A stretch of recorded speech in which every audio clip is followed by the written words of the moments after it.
আসসালামু আলাইকুম রহমতুল্লাহি ওয়া বারাকাতুহু। প্রিয় দিনে ইসলাম দরদি ভাই ও বোনেরা, আজকে আমরা আলোচনা করব সূরা কুরাইশ, সূরাতুল কুরাইশ সম্পর্কে। যে সূরাতুল কুরাইশ কি কি ফজিলত এর রয়েছে, কি কি ফায়দা রয়েছে, সূরা কুরাইশ পড়লে পরে আমরা কোন কোন বিপদ থেকে মুক্তি পেতে পারি, কোন কোন সমস্যা আমাদের সমাধান হতে পারে।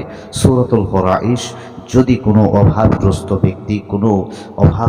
ব্যক্তি যাদের খুবই বাড়িতে অভাব রয়েছে, পয়সার অনটন রয়েছে, পয়সার অভাব রয়েছে, টাকার অভাব রয়েছে, তারা যদি অভাব অনটনকে দূর করার জন্য সূরাতুল কুরাইশ যদি 70 বার পাঠ করে, এরপরে আল্লাহর দরবারে যদি দোয়া করে, আল্লাহর কাছে যদি সাহায্য প্রার্থনা করে যে আল্লাহ গো, আমি তোমার গুনাহগার বান্দা, আমি তোমার কাছে সাহায্য চাচ্ছি, মাবুদ তুমি আমাকে সাহায্য করো আর আমার সমস্ত সমস্যার সমাধান করে দিও।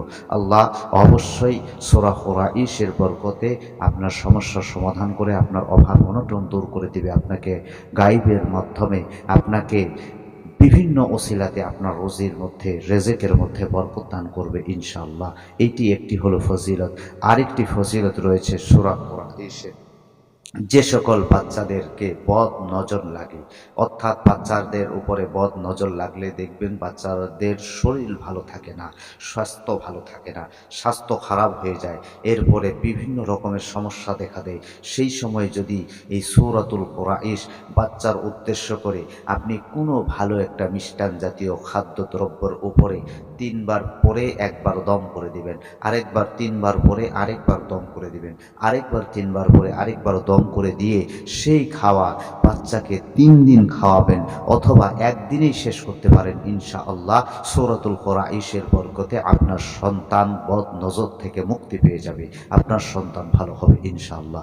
আপনারা আমলটি করুন।